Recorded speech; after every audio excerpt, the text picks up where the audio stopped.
Great to see you here again. My name is Luc de Kuster, founder of the Kuster Academy.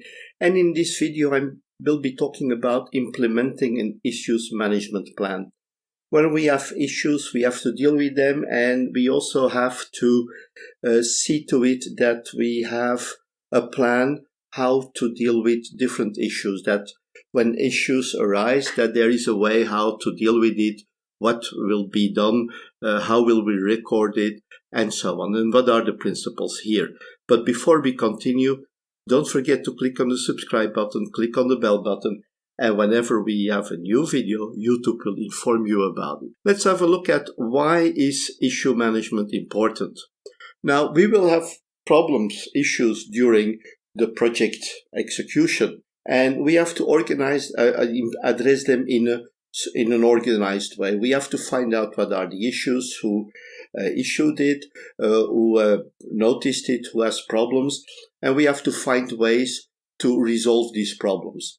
If those issues are not resolved, they may lead to problems later during the execution.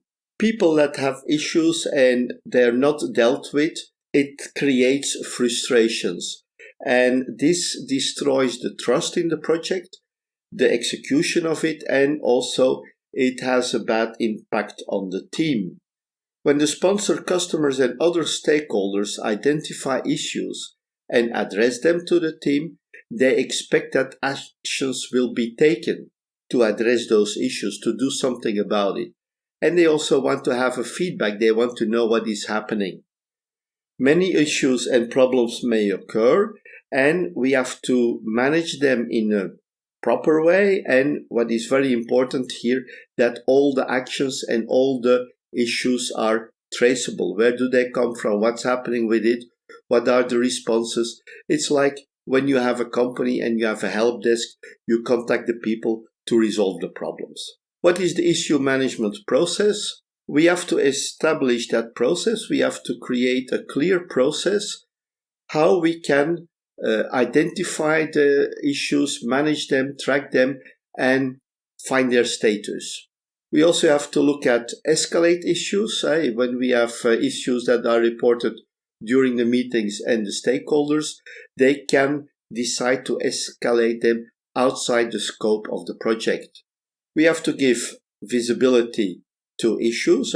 We have to share them. They have to be visible, and they can be discussed during meetings and shared on web pages. It can be one of the elements of the status meetings, the overview of the outstanding issues. Feedback is very important. We can get feedback on the issue, the status, the people who are concerned. We can do that during the meetings, but it's also possible to have an automated email system. When you have some companies, you bring a problem there. Every time that somebody writes some comments, the people who are involved receive an email message, for example, or you will be directed to a website where you can find the information about the issues. You can follow up on the results. We see what was fixed permanently. Was it done properly? You can see what's the status of the other ongoing parts, and so on. There are some challenges we have to take into account. First of all, people do not like issues, and they also do not like to report them for many reasons. People sometimes feel that they are kind of responsible. I remember when I was in spa treatment after I was in hospital, and I met with some people. We were all there. We were having lunch at the same time, dinner, breakfast, and I spoke with some people, and they had some problem in the room that the door didn't close properly, and I told them, why don't you call reception? No, we don't want to do that. We don't want to bother the people. Now, I said it's not about bothering, but I had the same issue. My refrigerator didn't work, so I just told at the reception I have a problem. The same day I got a new refrigerator. A few days later, the old refrigerator was either repaired or they put a new one there, built, let's say, an integrated fridge.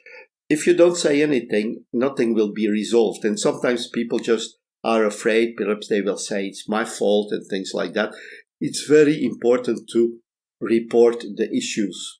Like I said, people think about, I could be responsible for this, like I gave the examples. Of course, if you don't say anything, people cannot improve it. I've also seen in some cases that when you report an issue, that they say, okay, thank you, we know it, you solve it. But that's not always the good thing to do. You have to find the best person who can resolve the issue, assign it to that person. It's also a reason that people may not want to react, because they say, well, if I report some issue, they will tell me to resolve it, and I don't want to do that. I don't like that. So best to create a good atmosphere. There is an issue. Who's the person who can resolve it in the best way, and assign it to that person. Of course, follow-up is also important. You have to see what's happening with the issues. You have to look at the reports, and you can have an item in the weekly meetings saying these are the issues, the new issues, the outstanding issues, the resolved issues. So basically that people know that those issues are not forgotten. So that was the video about issue management. But before you leave, don't forget to click on the subscribe button, click on the bell button, and every time we have a new video, YouTube will inform you about it. Thank you very much, and bye-bye.